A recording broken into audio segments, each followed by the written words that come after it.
और मुझे खुशी इस बात की है कि समाजवादी पार्टी इस बार तैयारी में पीछे नहीं है, तैयारी में एकदम आगे दिखाई दे रही है समाजवादी पार्टी। मैं अपने साथियों को ये बताना चाहता हूं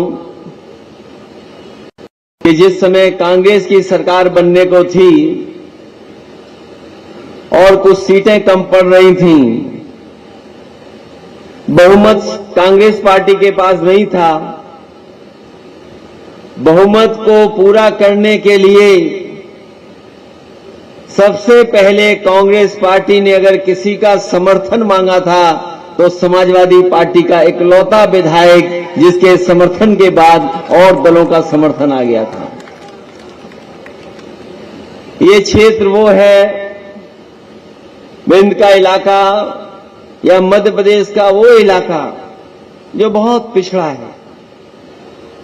यहां के लोग बहुत पीछे छूट गए हैं।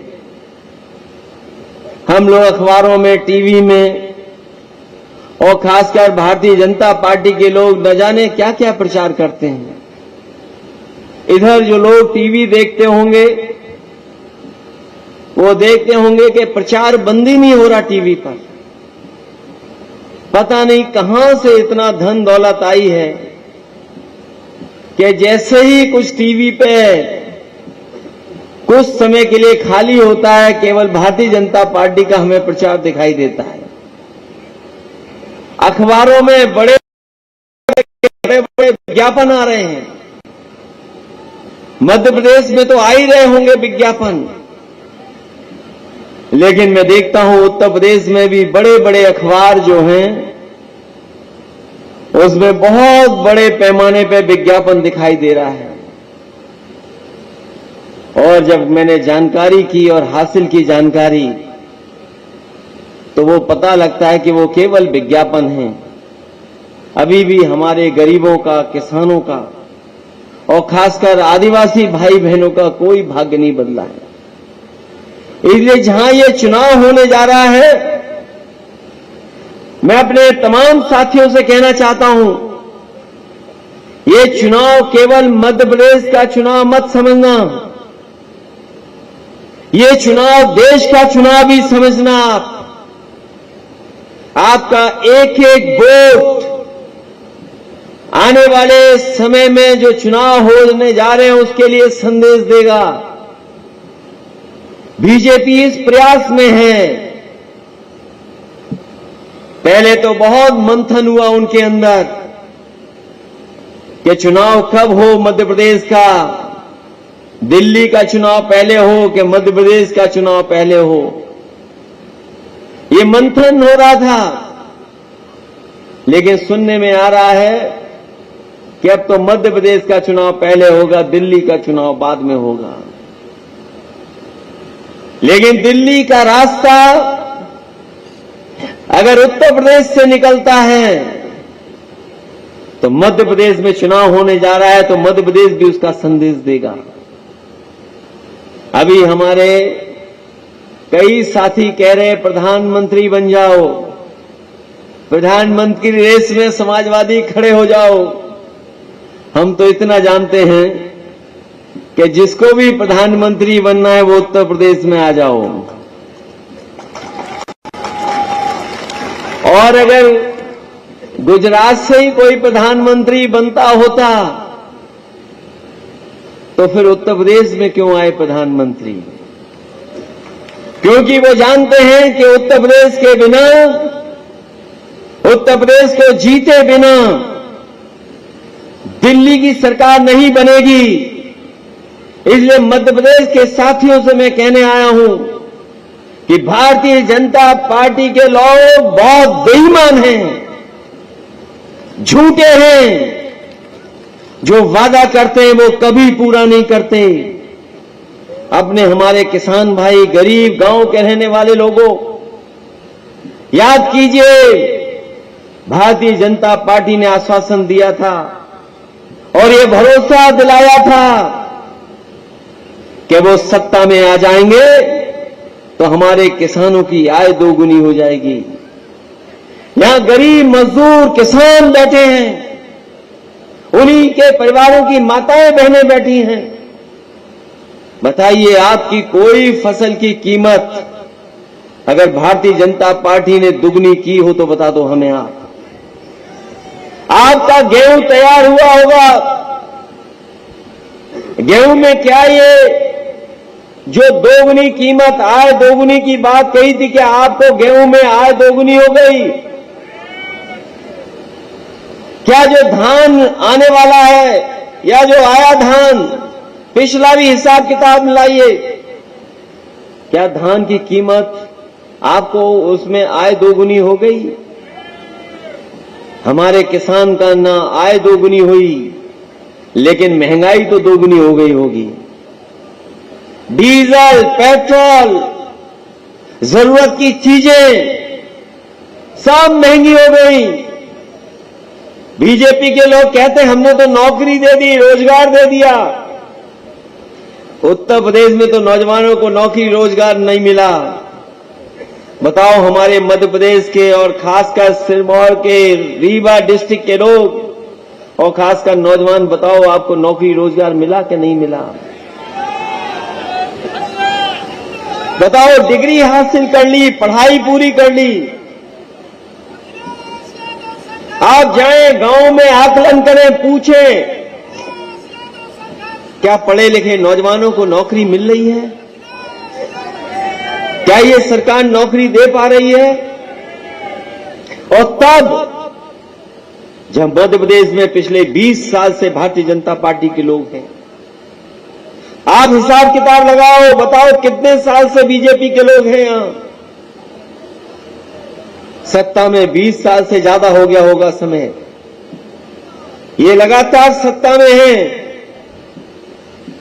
और ये मुख्यमंत्री जिनको मामा बोल रहे हो आप लोग, तो लगातार न जाने कितने सालों से हैं,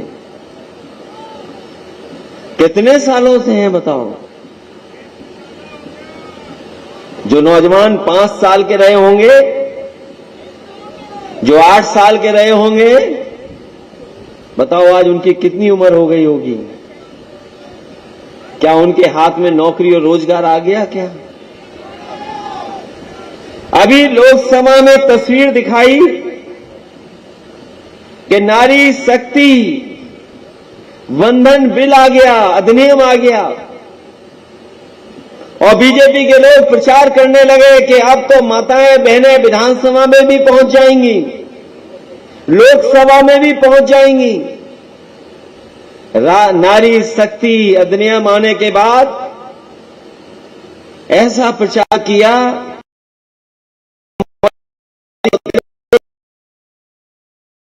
जाएंगी। अभी बीजेपी ने सूची जारी की है, कई लोगों को चुनाव लड़ा रहे हैं, तो कहीं 33% अगर आ गई हो माताएं बहनें तो हमें बता दो उसमें। अभी जो सूची जारी हुई है भारतीय जनता पार्टी की, क्या उसमें दलित, आदिवासी या हमारी महिलाओं को मौका दिया है? अपनी माताओं बहनों को कहना चाहते हो, संगठन के लोगों को कहना चाहते हैं, अगर कोई हमारी मां, बेटी या बहन या कोई पदाधिकारी महिला है और अगर उसने क्षेत्र में काम किया होगा, बीजेपी के लोग 33% लड़ाएं न लड़ाएं, लेकिन समाजवादी पार्टी 20% महिलाओं को टिकट दे करके उनको मौका देने का काम करेगी। और हम भारतीय जनता पार्टी से कहना चाहते हैं, ये जो 33% का आरक्षण का जो सपना दिखाया है, वो तो न जाने कब पूरा होगा। कोई कह रहा 2 लोकसभा चुनाव हो जाएंगे तब भी लागू नहीं होगा। जब लागू हो तब लागू हो। कम से कम बीजेपी को मध्य प्रदेश में और आने वाले लोकसभा चुनाव में ईमानदारी से, अगर लोकसभा को उन्होंने मंदिर माना है और अगर इस बिल का नाम नारी शक्ति बंधन रखा है नाम, तो कम से कम लोकसभा विधानसभा में 33% माताएं बहनों को टिकट देकर के साबित करें कि इनकी नीयत साफ थी, इसीलिए इन्होंने 33% का बिल लाने का काम किया है। और हमारे समाजवादी लोग जानते होंगे, नेताजी के बारे में जानते होंगे कि एक समय था जब न जाने कितने लोगों ने विरोध किया था, न जाने कितने लोगों ने किस किस तरीके से कहा गया था कि अगर आप फूलन देवी को चुनाव लड़ाएंगे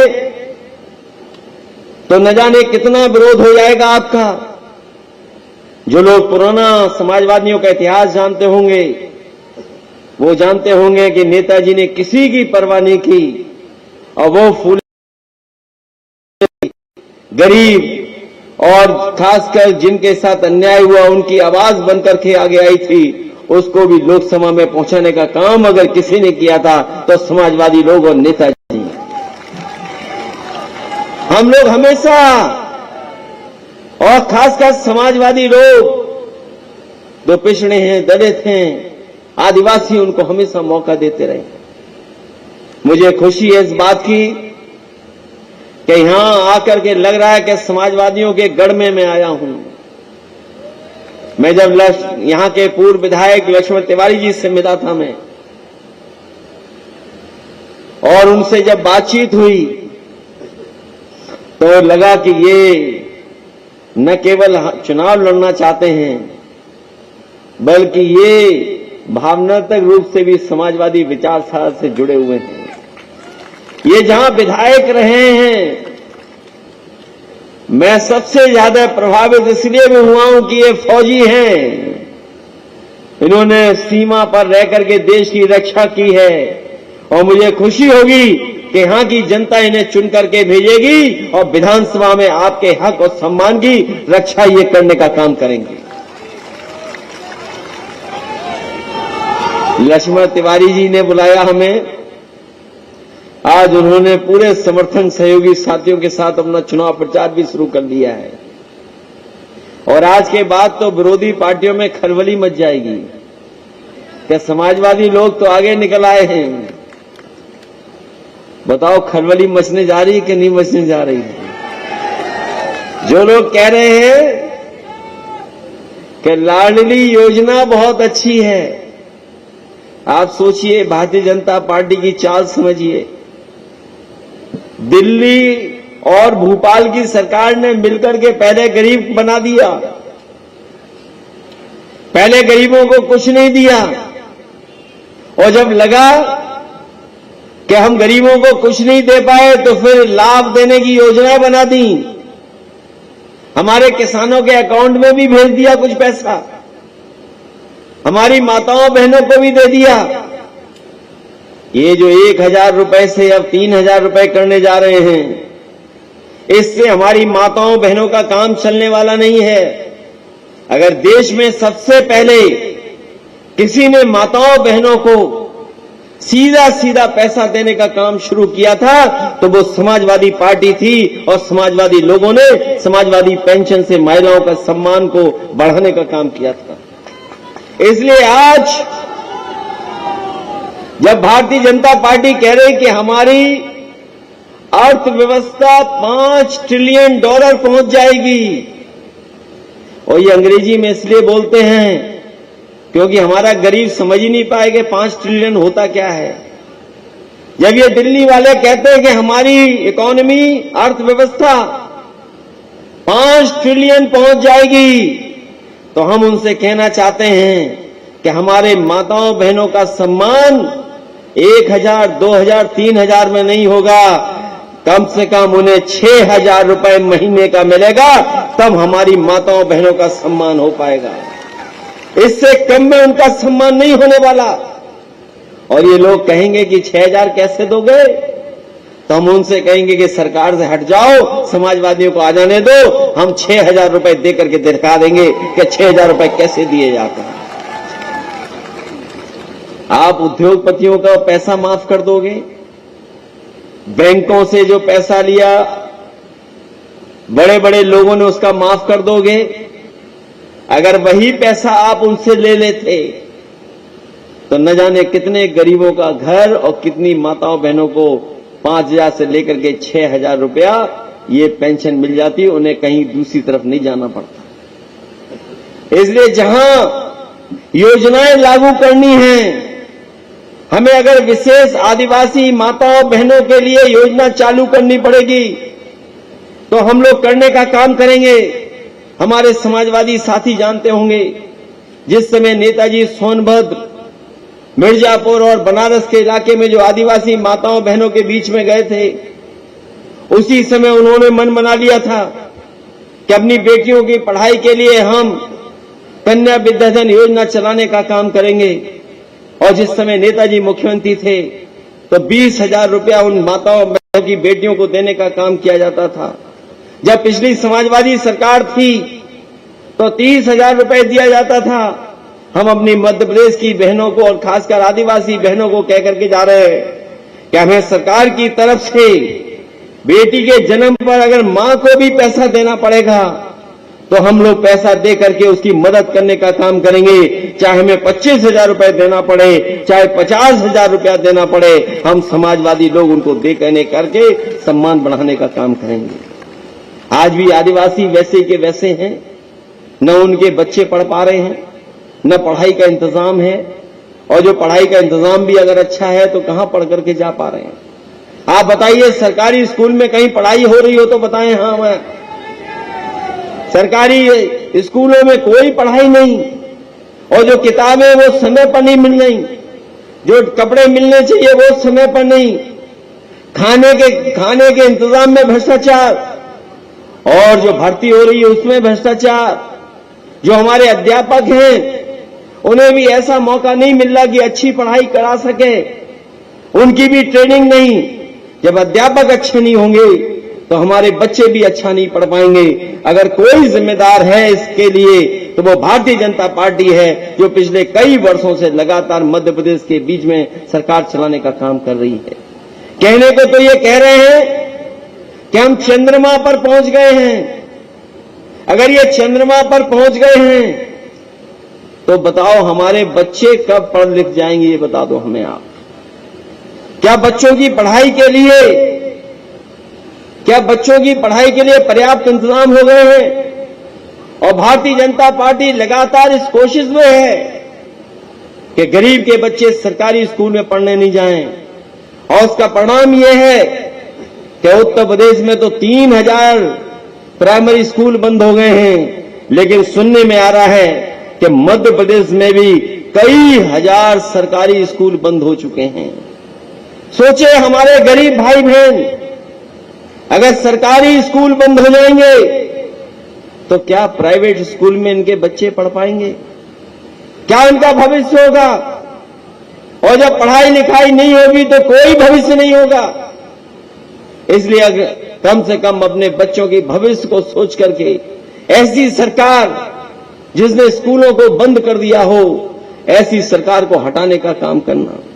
हमसे पत्रकार साथी पूछेंगे कि इंडिया गठबंधन है, तो हां, हम स्वीकार करते हैं कि इंडिया गठबंधन है, लेकिन इंडिया गठबंधन के अंदर समाजवादी पार्टी भी है। समाजवादी पार्टी की लड़ाई अपनी अलग रास्ते की लड़ाई भी है।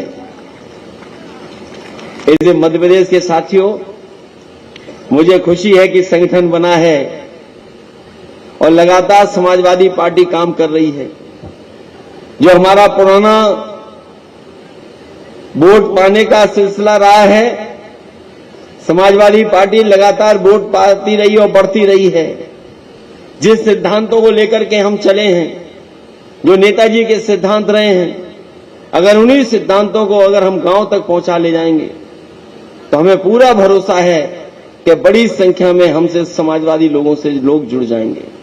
और आज जरूरत है ऐसी विचारधारा की, जो विचारधारा बाबा साहब भीमराव अम्बेडकर जी ने दी हो, जो विचारधारा डॉक्टर राममनोहर लोहिया ने दी हो, जो विचारधारा नेताजी ने संघर्ष कर करके बनाई हो, उस विचारधारा की जरूरत है। बिना उस विचारधारा के हमारे गांव गरीब के लोग खुशहाली और तरक्की नहीं कर सकते हैं। ये अगर कोई खुशहाली का रास्ता है तो वो समाजवादी रास्ता है, कोई दूसरा रास्ता नहीं है। इसलिए साथियों, बीजेपी चुनाव से पहले न जाने क्या क्या कराएगी, न जाने कौन से मुद्दे लेकर के आएगी, लेकिन मुद्दे तो आपके सामने साफ हैं। जब आपको बिजली का बिल देना पड़ता होगा तो बताओ, आपको करंट लगता है कि नहीं लगता है? सुनने में आ रहा है बहुत बड़े पैमाने पे बिजली का बिल वसूला जाता है, और जो बिल नहीं दे पा रहे हैं उन्हें पुलिस भेज करके जेल भेजने का काम भी हो रहा है। अभी मैं विज्ञापन पढ़ रहा था भारतीय जनता पार्टी का कि देश का सबसे बड़ा सोलर प्लांट लगा है आपके आसपास इसी जिले में। सुना है कि देश का सबसे बड़ा सोलर प्लांट लगा है इसी जिले में, लेकिन जो बिजली बन रही है फ्री की, जो बिजली बन रही है वहां पर फ्री की, वो किसी भी हमारे गरीब को नहीं दी जा रही है। बताओ, किसी गरीब को दी जा रही हो तो बता दो हमें। ये सूरज फ्री, केवल पैनल लग गया, सूरज निकला, बिजली बन गई, और बिजली बनने के बाद सीधी बिजली दिल्ली चली गई, लेकिन मध्य प्रदेश वालों को बिजली किसी को नहीं मिली। बताओ, कहीं सोलर की बिजली आपको सरकार की तरफ से मिल रही हो तो बता दो।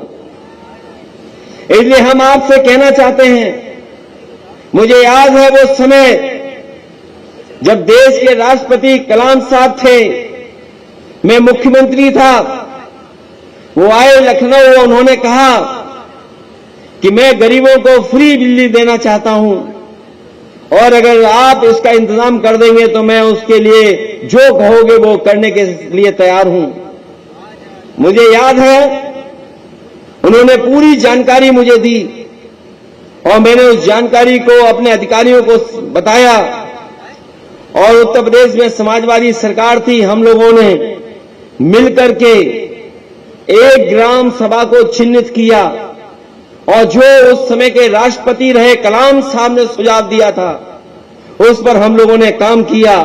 उस गांव को पूरा सोलर विलेज बना दिया, और आज भी अगर जाकर के देखेंगे उस गांव में इसी तरह के पैनल लगा करके पूरे के पूरे गांव को फ्री बिजली दे रहे हैं। किसी भी गांव वाले को एक भी पैसा बिजली के बिल का नहीं देना पड़ता है, पूरे की पूरी फ्री बिजली है।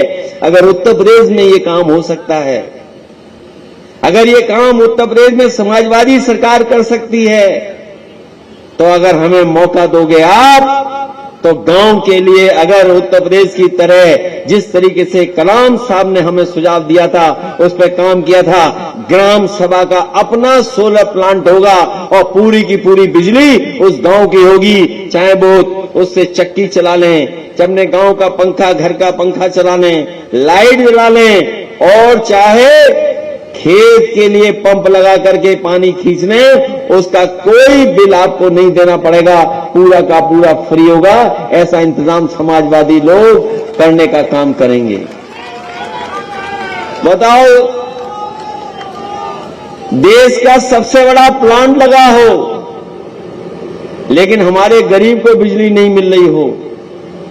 कह रहे हैं कि गरीब को हम आवास देंगे, आवास। अभी भी हमारे बहुत सारे गरीब और आदिवासी भाई बहन माताएं हैं जिन्हें अभी भी घर नहीं मिल पाया है, अभी भी उनके पास घर नहीं पहुंचा, योजना नहीं पहुंची। हमारे विधायक यहां बैठे हैं, वो जानते होंगे, समाजवादी सरकार थी तो लगभग हम लोग 4 लाख रुपए का समाजवादी आवास देते थे, देना शुरू कर दिया था गरीब को। और इसलिए देना शुरू कर दिया था कि अगर कहीं प्रधान या गांव से जुड़े हुए अधिकारी कुछ भ्रष्टाचार भी कर ले, लेकिन हमारे गरीब का पूरा घर बन जाए, तो 4 लाख का हम लोग लगभग समाजवादी आवास देते थे, जिसमें सोलर पैनल लग जाता था, एलईडी बल्ब फ्री देती थी सरकार, पंखा देती थी, कहीं आपको तार की जरूरत नहीं पड़ती थी, न ट्रांसफर फूकने की जरूरत पड़ती थी, और सीधा सीधा गरीब का घर सोलर पैनल के माध्यम से पंखा, बिजली और जो सुविधाएं हैं, टीवी से लेकर के अपना मोबाइल चार्ज कर लेता था। ये इंतजाम अगर किसी ने किया था तो समाजवादी लोगों ने किया था। हम आपको भरोसा दिलाते हैं, जिस तरीके से उत्तर प्रदेश में हम लोगों ने गरीबों के लिए लोहिया आवास योजना चलाई थी, मध्य प्रदेश में भी अपने खासकर आदिवासी भाई बहनों के लिए, गरीब और गांव में रहने वाले लोगों के लिए लोहिया आवास योजना चला करके उनको पक्के घर देने का काम करेंगे। अभी मैं प्रधानमंत्री जी का भाषण पढ़ रहा था। प्रधानमंत्री जी कह रहे थे कि कांग्रेस वालों ने शौचालय नहीं बनाए, इसलिए हमने शौचालय बनाए हैं। हम उनसे पूछना चाहते हैं, भारतीय जनता पार्टी के लोगों से, अगर शौचालय नहीं बनाए, शौचालय में पानी कांग्रेस ने नहीं दिया, तो बताओ क्या भारतीय जनता पार्टी ने शौचालय में पानी दे दिया? तो ये जो शौचालय है, बिना पानी के कैसे जाओगे, ये बताओ हमें आप। क्या मध्य प्रदेश में ऐसे ही शौचालय बने हैं? ये हमारे सही साथी कह रहे हैं, जहां भी भारतीय जनता पार्टी की सरकार है, वहां शौचालय में भी कागज में ही बन गए, शौचालय जमीन पे नहीं बन पाए। ये जो बड़ी बड़ी बातें कर रहे हैं भ्रष्टाचार की, दिल्ली में और न जाने कहां कहां बैठ करके, हमारे पढ़े लिखे लोग, बुद्धिजीवी लोग जब कभी आकलन करेंगे तो वो पाएंगे कि दुनिया का सबसे बड़ा भ्रष्टाचार का काम हुआ था नोटबंदी। नोटबंदी से बड़ा भ्रष्टाचार का काम कोई नहीं हुआ। ऐसा फैसला लिया सरकार ने कि चाहे वो काला धन हो चाहे सफेद धन हो, पूरा का पूरा बैंकों में जमा करा लिया। बताओ वो जमा हो गया क्या नहीं हो गया? और जिस पैसे के लिए कहा इन्होंने कि ये 2000 रुपया जो नया बना है, इसके अंदर चिप है, अगर किसी के पास भी जाएगा तो बीजेपी को पता लग जाएगा। बताओ 2000 रुपया भी बंद हो गया कि नहीं बंद हो गया? हम जानते हैं कि कई आदिवासी भाई बहनों ने तो 2000 रुपये देख भी नहीं पाया होगा। कब छपा, कब आया और कब जमा हो गया, ये भी नहीं पता लगा। बताइए 2000 रुपया जमा हो गया कि नहीं हो गया? अब हो सकता है कुछ ने रखा हो यादगार के लिए अपने घर में बचा करके, यादगार के लिए तो रखा होगा, लेकिन वैसे सब रुपया जमा हो गया। हम जानना चाहते हैं, बताओ नोटबंदी के बाद ऐसी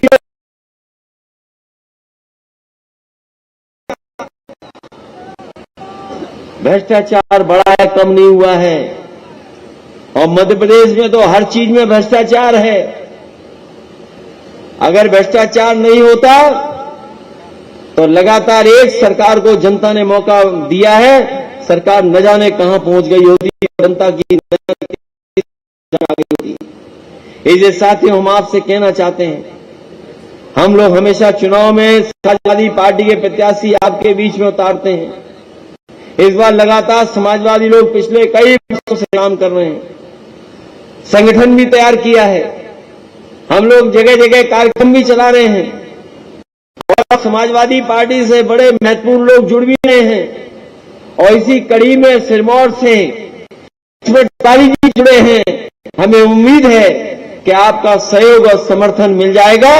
ये यहां से चुन करके विधानसभा में पहुंच करके आपके हक और सम्मान की लड़ाई लड़ने का काम करेंगे। और हम आपको भरोसा दिलाते हैं कि हम लोग भी आपके दुख सुख में, और अगर कोई भी बड़ा परिवर्तन के लिए लड़ाई लड़नी पड़ेगी तो हम अब आपके साथ खड़े दिखाई देंगे। हम आपके साथ कंधे से कंधे मिला करके खड़े होंगे। अभी इन्होंने बताया कि उत्तर प्रदेश को जोड़ने के लिए न जाने कितना घूम के जाना पड़ता है। अगर टनल बन जाए तो सीधे जुड़ जाएंगे हम लोग। मैं ये जानना चाहता हूं भारतीय जनता पार्टी के लोगों से, कि हमारे तमाम लोगों को क्यों घुमा करके जाने देते हो आप? कहने को तो आप कह रहे हो कि बड़ी बड़ी सड़कें बनाई हैं, हम अपने लक्ष्मण तिवारी जी और जनता को भरोसा दिलाते हैं कि समाजवादी लोग इस सड़क को और टनल बनाने के लिए अगर हम लोगों को कोई भी लड़ाई लड़नी पड़ेगी, लोकसभा में आवाज उठानी पड़ेगी, तो उठाने का काम करेंगे, जिससे आपको घूम के न जाना पड़े, सीधा सीधा आप उत्तर प्रदेश से जुड़ जाएं। और जब लोकसभा में उत्तर प्रदेश से सबसे ज्यादा इंडिया और समाजवादी पार्टी के लोकसभा के प्रत्याशी जीतेंगे, तो बीजेपी का प्रधानमंत्री नहीं होगा, प्रधानमंत्री दूसरा होगा, जिसको समाजवादी पार्टी के लोग और इंडिया गठबंधन के लोग कहेंगे वो प्रधानमंत्री होगा। ये तो जाने वाली सरकार है। बताओ, जाने वाली सरकार है कि नहीं है? दिल्ली वालों ने कहा था कि अच्छे दिन आएंगे। किसी के अच्छे दिन आए हो तो बता दो हमें। अच्छे दिन किसी के आए हो तो बता दो आप। इन्होंने कहा कि नौकरी दे देंगे, रोजगार दे देंगे। किसी को नौकरी रोजगार नहीं मिला, सब रोजगार के बेरोजगार रह गए। जो बैंकों से पैसा आपकी जेब में आना था, 15 लाख अभी भी याद कर रहे हो? कुछ लोग तो 15 लाख अभी भी याद कर रहे हैं। आपको 15 लाख का धोखा दिया, इसलिए आपको भारतीय जनता पार्टी को सबक सिखाना पड़ेगा, तभी आप इनसे कुछ हासिल कर पाएंगे। इसलिए इन्होंने देश को पीछे ले जाने का काम किया है।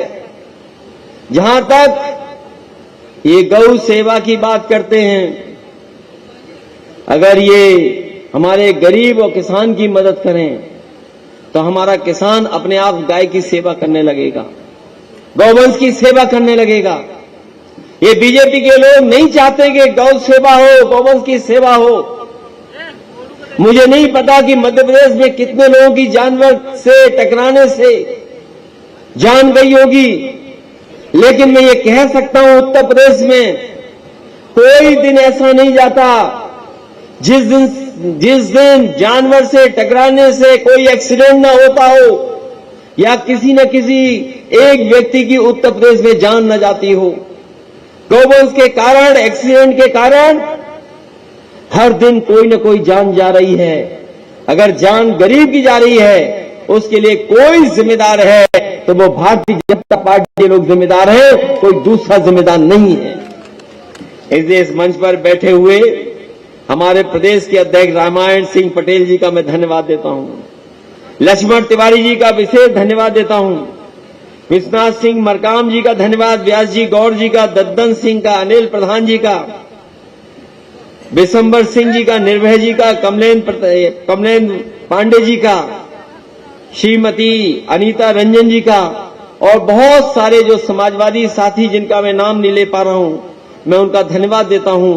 इस चुनावी जनसभा से पहले जो जनसभा हो रही है उसमें आए हुए मैं सभी आदरणीय बुजुर्ग माताएं, बहनों और खासकर नौजवानों का बहुत बहुत धन्यवाद देता हूं, आभार प्रकट करता हूं कि आप लोग इतनी बड़ी संख्या में आकर के न केवल आपने कार्यक्रम सफल किया है, बल्कि हम समाजवादी लोगों का मनोबल भी बढ़ाया है। हमारा भरोसा बढ़ा है कि जो लड़ाई बाबा साहब भीमराव अम्बेडकर जी ने लड़ी, जो रास्ता डॉक्टर राम मनोहर लोहिया जी ने दिखाया और जिस संघर्ष के रास्ते पर नेताजी हमेशा चलते रहे, उसी के रास्ते पे चल करके हम लोग आगे बढ़ करके समाजवादी सिद्धांतों को लागू करेंगे, जिससे हमारे किसान, गरीब और माताएं बहनें और खासकर आदिवासी भाई बहनों का भविष्य बेहतर हो। तो अपने आदिवासी भाई बहनों को कहना चाहते हैं, हम उनके लिए अलग से इलेक्शन के मैनिफेस्टो लागू करेंगे, क्योंकि आबादी में सबसे ज्यादा अगर कोई है तो हमारे पिछड़े और आदिवासी भाई बहन हैं। तभी मैंने नारा दिया था उत्तर प्रदेश में कि एनडीए को कोई हराएगा तो हमारा वो पीडीए हराएगा, जिसमें पिछड़े, दलित, आदिवासी और अल्पसंख्यक मुसलमान भाई हैं। अगर कोई एनडीए को हराने का काम करेगा तो वो पीडीए हराएगा। और इधर तो चमत्कार हो रहा है राजनीति में, इधर तो चमत्कार हुआ है राजनीति में कि अब तो कांग्रेस पार्टी भी कह रही है कि हम जाति जनगणना कराएंगे। इससे ज्यादा खुशी की बात क्या हो सकती है कि जहां समाजवादी लोग, नेताजी शरद यादव, लालू प्रसाद यादव जी या दक्षिण भारत के जितने भी नेता हैं, हम लोग न जाने कितने सालों से तैयारी कर रहे थे, इसी मांग को लेकर के लड़ रहे थे कि जाति जनगणना देश में हो, और देश में जब जाति जनगणना होगी तभी जाकर के हम किसको कितना मिलना चाहिए वो तय कर पाएंगे। अब तो कांग्रेस भी समाजवादियों के रास्ते पर आ गई है, इससे ज्यादा खुशी की बात और कोई नहीं हो सकती। इसलिए मैं एक बार फिर अपने लक्ष्मण तिवारी जी को धन्यवाद देता हूं, बधाई देता हूं इस ऐतिहासिक और सफल कार्यक्रम के लिए। और मैं अपनी जनता से कहूंगा, ये जो विज्ञापन आ रहे हैं इसके धोखे में मत जाना, क्योंकि जो विज्ञापन हैं वो बड़े बड़े विज्ञापन हैं। ये जो विज्ञापन बता रहे हैं आपको, ये बीजेपी का विज्ञापन है कि हवाई जहाज से इतने लोगों को यात्रा करा दिए। इन्होंने तो नारा ये दिया था कि हवाई चप्पल पे चलने वाला हवाई जहाज में चलेगा। बताओ, यहां बैठे हुए लोग सब हवाई चप्पल वाले लोग हैं, इनमें से कितने लोग हवाई जहाज में बैठे होंगे? अगर कोई बैठा हो तो बता दो हमें। आसमान में उड़ता हुआ था, देखा होगा हवाई जहाज, लेकिन बीजेपी ने जो नारा दिया था कि हवाई चप्पल पहनने वाला हवाई जहाज में चलेगा, लेकिन मैं नहीं देख पा रहा हूं कि कोई भी हवाई जहाज में बैठ पाया है। और जो हवाई जहाज थे वो भी बिक गए। एयरपोर्ट जहां पर हवाई जहाज खड़ा होता था वो भी बीजेपी ने बेच दिया। न केवल हवाई जहाज और हवाई अड्डे बेचे हैं, ट्रेन और रेलवे स्टेशन भी बेचने का काम भारतीय जनता पार्टी कर रही है। ये भारतीय जनता पार्टी का विज्ञापन है कि मलबा, बुंदेलखंड विकास पथ, नर्मदा प्रगति पथ, विंध्य प्रगति पथ, अगर हमारी ये टनल नहीं बनेगी तो ये कौन सा प्रगति का पथ है जिसमें हमें घूम के जाना पड़ रहा है। समाजवादी लोग इस बात को रखेंगे कि जब भी हमें मौका मिलेगा तो हम सीधा सीधा उत्तर प्रदेश से आपको जोड़ने का काम करेंगे।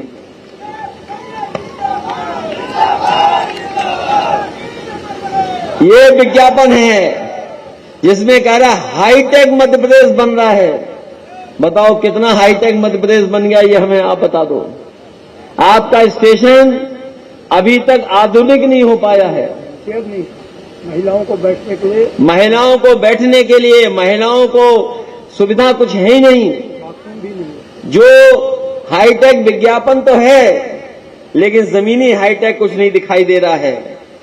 टीकाकरण में तो आगे हैं, लेकिन गौवंश बचाने में कहां हैं? मैंने कहा था कि विज्ञापन में तो बड़े बड़े ऊर्जा वाले प्लांट दिखाई देंगे, लेकिन ये ऊर्जा के प्लांट जो विज्ञापन में लगे हैं, क्या इस विज्ञापन में ये भी बताया गया है कि गरीब को मिली है बिजली कि नहीं मिली है? अगर गरीब को बिजली मिली है तो उसे बिल भी न जाने कितना ज्यादा देना पड़ रहा है।